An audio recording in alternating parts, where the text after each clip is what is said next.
नमस्कार, मैं धर्म Narayan Dubey, advocate, supreme court of India तथा मैनेजिंग डायरेक्टर जय शांति लीगल कंसल्टेंट्स प्राइवेट लिमिटेड।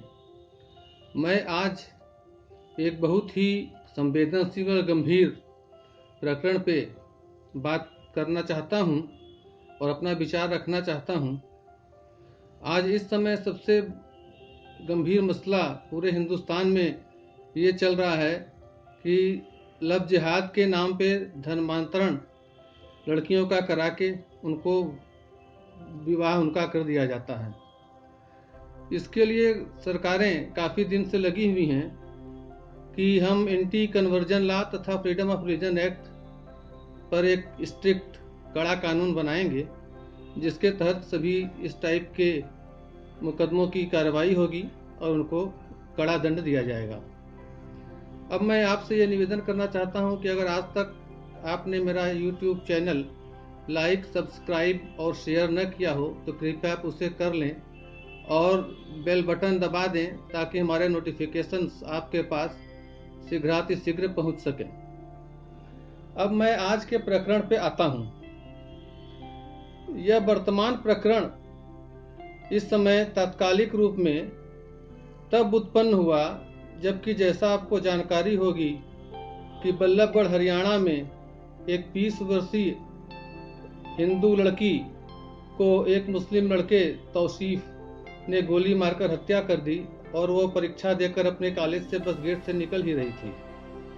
वो जबरदस्ती उसको गाड़ी में खींचने की कोशिश किया और उसके बाद जब वो गाड़ी में नहीं बैठी तो उसने गोली मार दी। इसी के बाद ये प्रकरण फिर हिंदुस्तान में एक बहुत जोर शोर तरीके से हाईलाइट हुआ और इस पर एक कड़ा कानून बनाने के विषय में प्रदेश सरकारों को सोचने के लिए मजबूर होना पड़ा।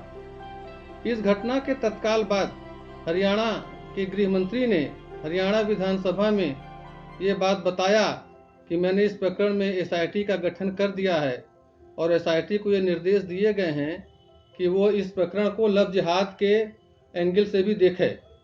चूंकि लड़की के परिवार वालों ने इसको एक लव जिहाद के रूप में देखने के लिए भी कहा था।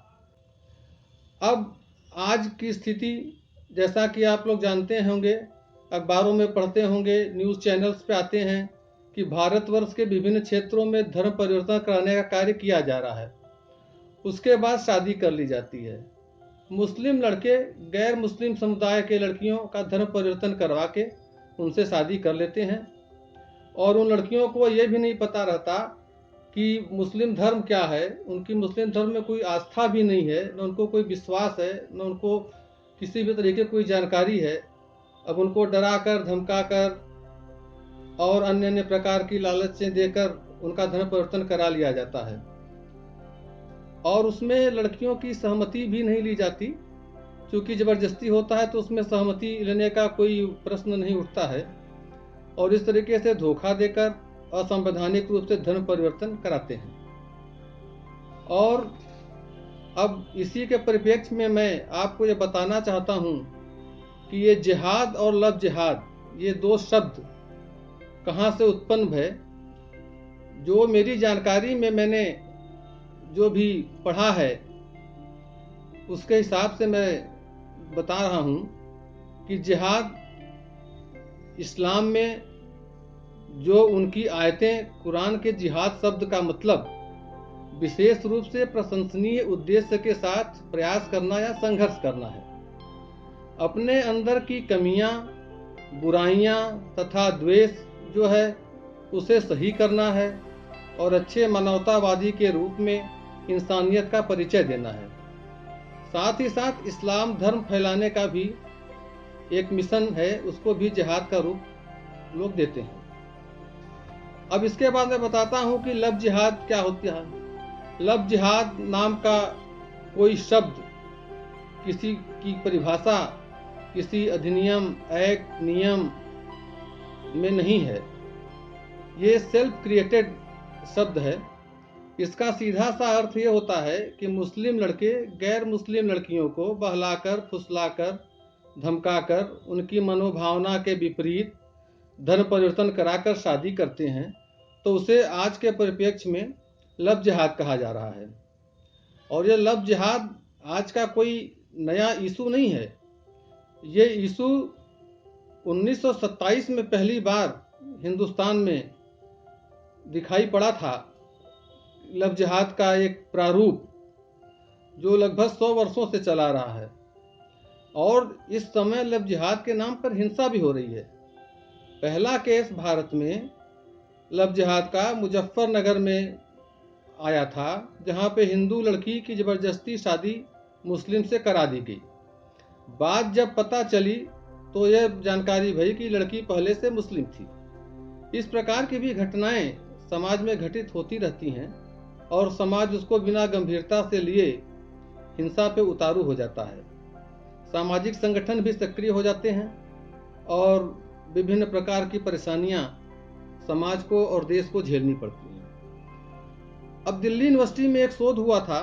उस शोध में यह बात आई कि 20वीं सदी में इस तरह के कई मामले आए थे, और 90 के दशक से लेकर 21वीं सदी के प्रारंभ में लव जिहाद का काफी मामला आया, जिसमें से कुछ मामले सही निकले, कुछ मामले गलत निकले, और कुछ गैर मुस्लिम लड़कियों को मुस्लिम लड़के फंसाकर धर्म परिवर्तन कराकर शादी कर लिए, या शादी के बाद धर्म परिवर्तन कराने लगे। ये मुद्दे जो हैं ये बहुत गंभीर हैं, और ये पूरे समाज के लिए एक बहुत ही चिंतनीय विषय है। शादी तो अपने अपने धर्म के प्रथाओं रीति रिवाजों के साथ होती है, जिसका रजिस्ट्रेशन विभिन्न बनाए गए अधिनियम के तहत होता है।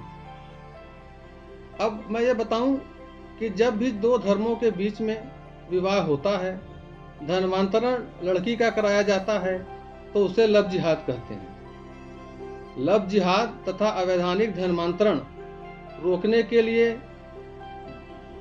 निकिता तोमर केस के बाद 4 राज्यों के मुख्यमंत्रियों, जिसमें हरियाणा, उत्तर प्रदेश, कर्नाटक और उत्तराखंड राज्य, जिन्होंने कहा कि हम एक स्ट्रिक्ट कड़ा कानून बनाएंगे। इन बिटवीन इलाहाबाद हाईकोर्ट में एक केस आया, प्रियांशी उर्फ Kumari Samreen versus state of UP. Petition file भई, पिटिशनर मुस्लिम लेडी है। 29 जून 2020 को हिंदू में कन्वर्ट भई। 31 जुलाई 2020 को हिंदू लड़के से विवाह कर लिया, और उसके बाद वो अपने प्रोटेक्शन के लिए, अपने सिक्योरिटी के लिए इन्होंने रिट पिटीशन फाइल करा। प्लीडिंग के दौरान माननीय उच्च न्यायालय इलाहाबाद ने देखा कि ये लड़की का जो है धर्मांतरण सिर्फ शादी के पर्पज से कराया गया है, और 1 मंथ के स्पेन में इसने शादी मुस्लिम लड़के से कर ली, हिंदू लड़के से कर ली। तो ये शादी जो सिर्फ शादी के लिए ही कन्वर्जन कराया गया, ये किसी भी रूप में एक्सेप्टेबल नहीं है। और 23 सितंबर 2020 को माननीय उच्च न्यायालय ने यह याचिका खारिज कर दी, और इस याचिका में माननीय उच्च न्यायालय ने अपने ही उच्च न्यायालय के पूर्व निर्णय, जो नूर जहां बेगम उर्फ Anjali Mishra versus state of UP decide किया गया था 16 दिसंबर 2014 को, उसके निर्णय को भी माननीय उच्च न्यायालय ने ध्यान दिया, और उच्च न्यायालय ने कहा कि conversion only on the purpose of marriage is not acceptable. और एक आवश्यक पैराग्राफ जो उसमें इंपॉर्टेंट पैराग्राफ कोट किया है कोर्ट ने, मैं आपको उसको बताना चाहता हूं। Applying the above noted principle as laid down in the various judgments and mandate of the holy Quran in Supra 2 Ayat 221, I find that alleged conversion of the petitioner number 1 girl in each of the writ petitions cannot be said to be bona fide or valid। इस paragraph को coat करते हुए माननीय उच्च न्यायालय इलाहाबाद ने writ याचिका खारिज कर दी, और बहस के दौरान माननीय उच्च न्यायालय के समक्ष प्लीडिंग को देखते हुए यह भी ज्ञात हुआ, लड़की ने कहा कि वो इस्लाम के विषय में नहीं जानती, लड़के ने सिर्फ शादी के धर्म परिवर्तन कराया है, लड़की को कोई विश्वास नहीं है और न तो उस धर्म में वो बिलीव करती है। तो इस पर हाईकोर्ट ने कहा कि इसका मतलब यह है कि यह कन्वर्जन किसी भी हालत में वैलिड नहीं है और it can not be acceptable in law. अब उच्च न्यायालय के आदेश दिनांक 30 सितंबर 2020 के विरुद्ध माननीय सुप्रीम कोर्ट ऑफ इंडिया में SLP फाइल है और जो पेंडिंग है, जिस पर माननीय सुप्रीम कोर्ट ऑफ इंडिया ने नोटिस जारी कर दिया है। अब इन बिटवीन एक नया केस माननीय उच्च न्यायालय इलाहाबाद में पुनः दाखिल किया गया, सलामत Ansari and others versus state of UP, जिसमें माननीय उच्च न्यायालय ने पर्सनल लिबर्टी पे ज़्यादा ध्यान दिया और कहा कि अपनी पसंद का साथी चुनने का अधिकार एक मौलिक अधिकार है और जब दोनों पक्ष बालिग हैं तो उनको किसी भी स्थिति में नहीं रोका जा सकता कि वो किसके साथ रहें किसके साथ न रहें। माननीय उच्च न्यायालय इस केस में ये भी कहा कि इसमें article 21 of the constitution of India के तहत गारंटीकृत जीवन और स्वतंत्रता के अधिकार को बरकरार रखने की अनुमति देता है। इस केस को निर्धारित करते समय माननीय उच्च न्यायालय इलाहाबाद ने माननीय सुप्रीम कोर्ट ऑफ इंडिया का एक जजमेंट सफीन जहां वर्सेज अशोकन KM का भी हवाला दिया और सलामत अंसारी जो 11 नवंबर 2020 को डिसाइड हुआ है माननीय उच्च न्यायालय से, उसका एक बहुत ही महत्वपूर्ण पैराग्राफ भी मैं आपको बताना चाहता हूं।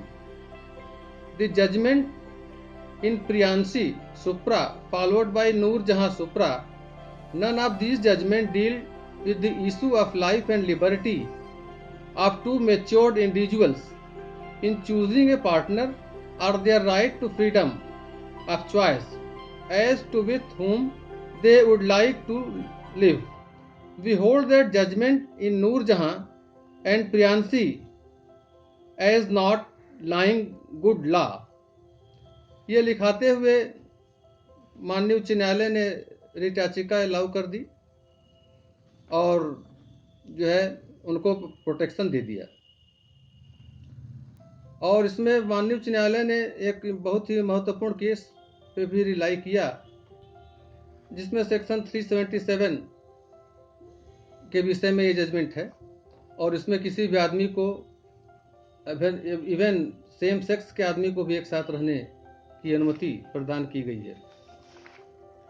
अब इन बिटवीन आपको मैं बताऊं कि उत्तर प्रदेश के माननीय मुख्यमंत्री जी ने निकिता तोमर हत्याकांड के बाद ही बोला था कि मैं अपने प्रदेश में एक नया और सख्त कानून बनाऊंगा। क्योंकि इस समय उत्तर प्रदेश में विधानसभा का सत्र नहीं चल रहा है, तो इसलिए सरकार ने यह डिसाइड करा कि हम एक अध्यादेश लाएंगे और उसके तहत कानून में बनाऊंगा।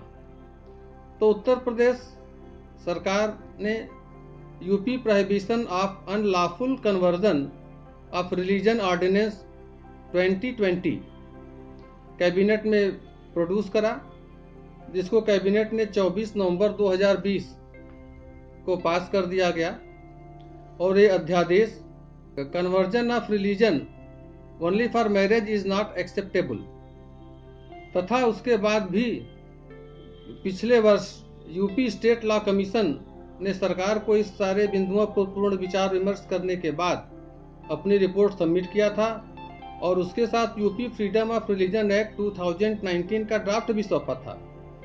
उस ड्राफ्ट में भी यही कहा गया था कि धर्म परिवर्तन सिर्फ शादी के लिए किया जाना अनुचित होगा।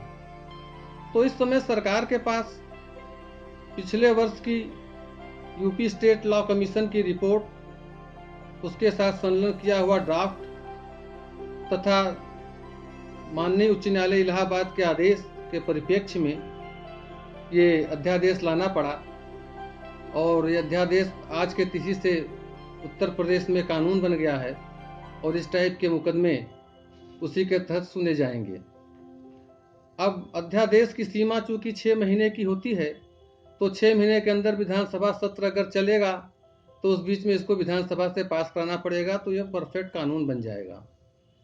और नहीं तो उसके बाद अध्यादेश की अवधि बढ़ाने का भी एक प्रोविजन है, वो भी किया जा सकता है। अब मैं आपको बताऊं कि इस कानून आने के बाद उत्तर प्रदेश देश का पहला राज्य बन गया जिसने लव जिहाद के खिलाफ अध्यादेश की मंजूरी दी। उत्तर प्रदेश के अलावा मध्य प्रदेश, बिहार, कर्नाटका, हरियाणा, हिमाचल प्रदेश भी इस टाइप के कानून बनाने के विषय में सोच रहे हैं। इस कानून में धर्म परिवर्तन करके शादी करने पर कोई रोक नहीं है।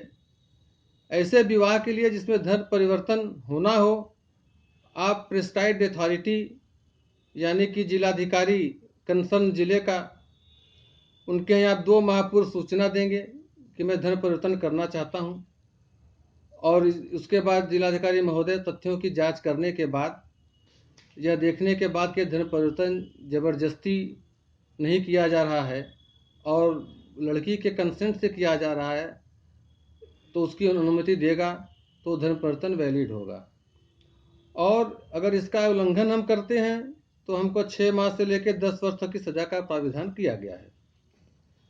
शादी के लिए धर्म परिवर्तन करा गया तो ऐसा विवाह शून्य घोषित हो जाएगा, मतलब ऐसा मैरिज नल एंड वाइड होगा। और ये ऑफेंस जो है ये 10 साल की मैक्सिमम सजा है, इसमें नॉन वेलेबल ऑफेंस है, और उसके साथ ही साथ 15,000 रुपये का जुर्माना भी लगाया जाएगा।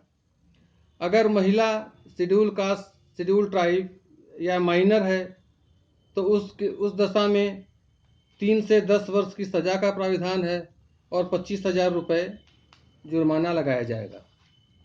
अब जैसा कि आप जानते हैं कि भारतवर्ष में कुछ संगठन ऐसे हैं जो कि मास रूप में धर्म परिवर्तन कराते हैं और उसका काफ़ी प्रचार प्रसार करते हैं, तो उस टाइप के संगठन के विरुद्ध भी अगर उनका धर्मांतरण गैर कानूनी होगा तो इस कानून के तहत कार्रवाई करी जाएगी और उनके ऊपर 50,000 रुपये का जुर्माना लगाया जाएगा। यदि आप इस कानून के तहत शादी के बाद धर्म परिवर्तन करना चाहते हैं तो भी आपको डिस्ट्रिक्ट मजिस्ट्रेट के यहाँ 2 महीना पहले रजिस्ट्रेशन करवाना पड़ेगा और डिस्ट्रिक्ट मजिस्ट्रेट इंक्वायरी करके परमिशन दे देंगे तो आपका धर्म परिवर्तन संभव है। अब आपको ये मैं बताऊं कि केंद्रीय सरकार ने भी फरवरी महीने में पार्लियामेंट में यह कहा था कि लव जिहाद की कोई परिभाषा नहीं है और न तो आज तक कोई केस रिपोर्ट हुआ है लव जिहाद के नाम पे। तो इस स्थिति में सब कुछ देखते हुए ऐसा महसूस होता है कि भारत के सभी प्रदेशों की सरकारों ने अब लव जिहाद के विरुद्ध एक कड़ा कानून बनाने की दृढ़ इच्छा प्रकट कर ली है और धीरे धीरे करके सारे राज्यों में ये कानून निश्चित रूप में बनाए जाएंगे और बनाना भी चाहिए, और सभी लोग को अपने धर्म के हिसाब से खाने पीने, जीने, रहने की स्वतंत्रता जो हमको भारतीय संविधान के आर्टिकल 21 में मिली हुई है, आर्टिकल 19 में भी मिली हुई है, उसका सही रूप से पालन हो सके और संविधान की मंशा फुलफिल हो सके। अब आपको मैं ये बताऊं कि उत्तर प्रदेश में लव जिहाद के विषय में जो ये कानून बना, ये लव जिहाद के लिए धर्मांतरण रोकने का पहला कानून ये है। और पिछली वर्ष 2019 में हिमाचल प्रदेश में Himachal Pradesh freedom of religion act 2019 बहुत स्ट्रिक्ट कानून बनाया गया था, जिसको भी ध्यान में रखते हुए राज्य सरकारें अपना कानून बनाने के विषय में विचार कर रही हैं। और इसके साथ ही मैं आप लोगों से पुनः आग्रह करता हूं कि अगर अब मेरा वीडियो आपको पसंद आया हो तो आप लोग उसको लाइक करें, सब्सक्राइब करें, शेयर करें तथा बेल बटन दबाएं और अधिक से अधिक लोगों तक पहुंचाएं, ताकि जो हमारे कंपनी का एक मिशन गरीबों, वृद्धों, महिलाओं तथा सैनिकों को निःशुल्क परामर्श देने का लिया गया है, उसका अधिक से अधिक फायदा भारत के नागरिक उठा सकें। जय हिंद, जय भारत।